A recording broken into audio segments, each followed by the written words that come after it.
Bon, parlons un petit peu de ce match France-Japon dont je viens de publier les highlights vus des tribunes. J'ai vécu, je pense, un des matchs les plus stressants de basket que j'ai jamais connu, surtout avec un enjeu dans un tournoi olympique. Là, ce qu'a vécu la France, ça me rappelle un peu ce qu'a vécu les États-Unis avec le Soudan du Sud.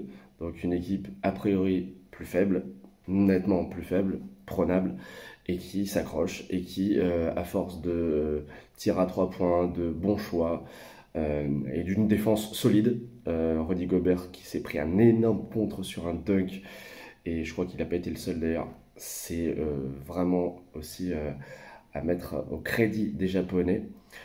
Donc on s'en sort, c'est un miracle. Alors comme d'habitude, moi je vais voir un petit peu les critiques, les réactions diverses et variées sur Internet, et c'est vrai que les choix de Vincent Collet, les rotations, les changements d'un match sur l'autre, il n'y a pas de stabilité, donc c'est compliqué.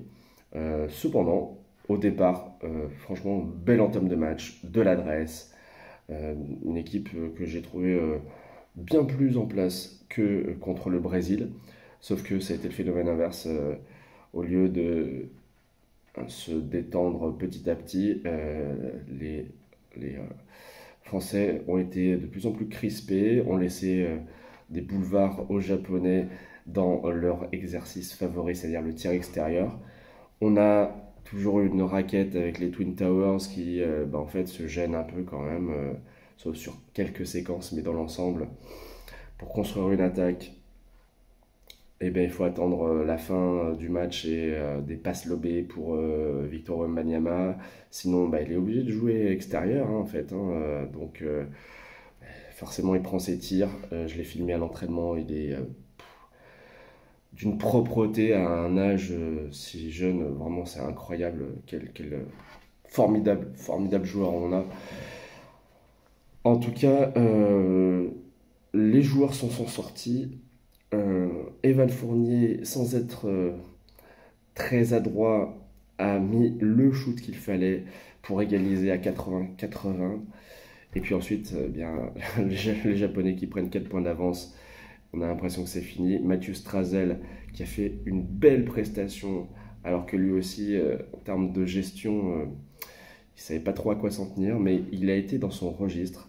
Des shoots pris vraiment dans les mêmes conditions que ce qu'il prend habituellement en club, et se tire à 3 points avec une faute.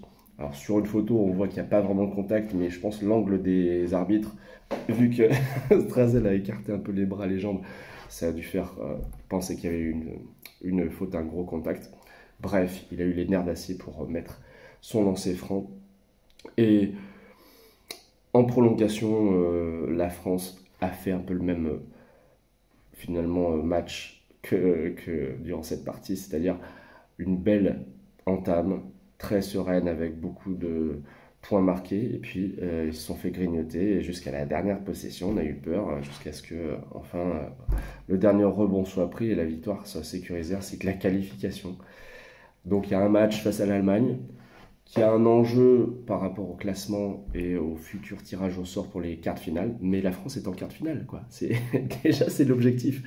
Alors la manière n'est pas, on aurait pu peut-être battre l'Allemagne quoi qu'il arrive si on avait perdu ce match, mais en tout cas voilà, ça va être utile pour un certain nombre de joueurs pour établir qui doit rester sur le terrain. Mathias Le Sort qui a fait une très belle première mi-temps, on ne l'a pas revu vraiment en deuxième. Gershon Yabusele a été vraiment lui aussi très fort dans un registre d'ailier poste 4, shooter plutôt extérieur.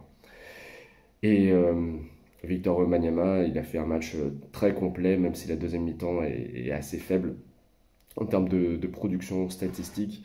Heureusement, voilà, dans la prolongation, il s'est forgé une belle ligne statistique, et surtout la France l'a emporté. Donc, qu'est-ce qui peut se passer? En fait, il y a ce match contre l'Allemagne, et puis après, il y a un quart de finale à jouer, et potentiellement 3 matchs pour aller choper une médaille, ou deux, mais 2 matchs s'il gagne le quart et la demi-finale, on aura au moins l'argent. Ça sera très difficile. ça sera très difficile. Mais cette équipe de France, elle a appris à nous surprendre. Donc, moi, je veux pas, tant que la compétition n'est pas finie, sombrer dans un fatalisme incroyable. Le public dont j'ai fait partie n'a rien lâché. C'était comme si on était en finale olympique face au Japon. Enfin, on jouait notre peau, quoi. Et vraiment, il y a eu un engouement jusqu'à la dernière seconde dans les tribunes. C'était incroyable. Donc, on verra la suite. Mais je voulais vous faire ce petit débrief. Et je vous avoue que j'ai été tellement lessivé nerveusement que de voir les Allemands ensuite pour la première fois avec quand même Schröder, les frères Wagner, Andreas Obst que je trouve extraordinaire comme shooter, ben en fait j'ai eu une décompensation et je ne me suis pas vraiment plongé dans la partie, même si le Brésil a plutôt bien résisté et s'est montré dangereux pendant les 25 minutes. Donc merci de suivre les aventures du Seigneur des Arceaux, vous êtes de plus en plus nombreux et je vous donne rendez-vous pour d'autres aventures olympiques dans très peu de temps.